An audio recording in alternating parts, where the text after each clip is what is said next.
All right, and with that, it is my pleasure to introduce Lukas Bullock from the Department of Gender and Women's Studies, presenting Facilitating and Activating Engaged Citizenship.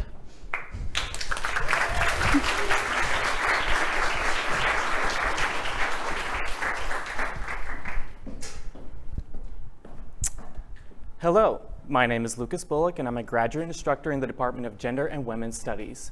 Students often choose to take my course, The Global Dynamics of Social Movements, because they're curious to understand the broader context and activism behind social and political debates that they're hearing about in the news and seeing on social media.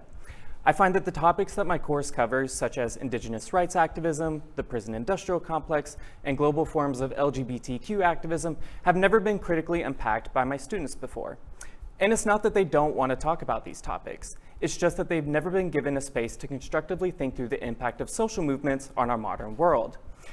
Bridging our conversations across a diverse range of perspectives is no easy task. One aspect of my teaching philosophy that helps achieve this is through carefully facilitated classroom discussions that seek to challenge assumptions, encourage reflection, and enhance dialogue across situated standpoints.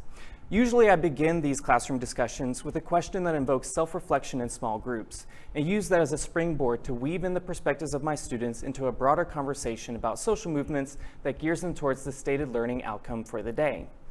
Students leave these conversations wanting to put their newfound lens of analysis to good use, which leads me to my prime example of my teaching philosophy in action. My course culminates with the Activist Final Project, where students are tasked with creating and executing a project using a selected media platform, focusing on an issue that they care about. This assignment teaches students how to translate the critical conversations that we've had in the classroom and apply them in ways that hone academic skills such as identifying and persuading a specific audience, engaging in empathetic critical thinking, and proficiently navigating creative platforms. Some example projects can be found on the slide and include a set of infographics that were created and spread on our campus to educate our community about the crisis of missing and murdered Indigenous women in the United States and Canada.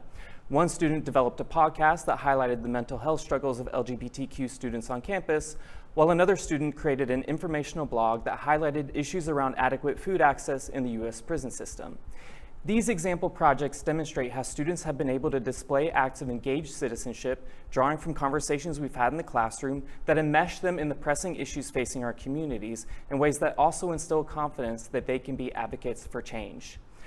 In this moment, where conversations around identity and activism are facing stigmatization, I find it really important for our students to learn how to think critically about history, social context, and social movements, and to apply those thoughts in ways that demonstrate how acts of engaged citizenship can change our campus and the world for the better. Thank you.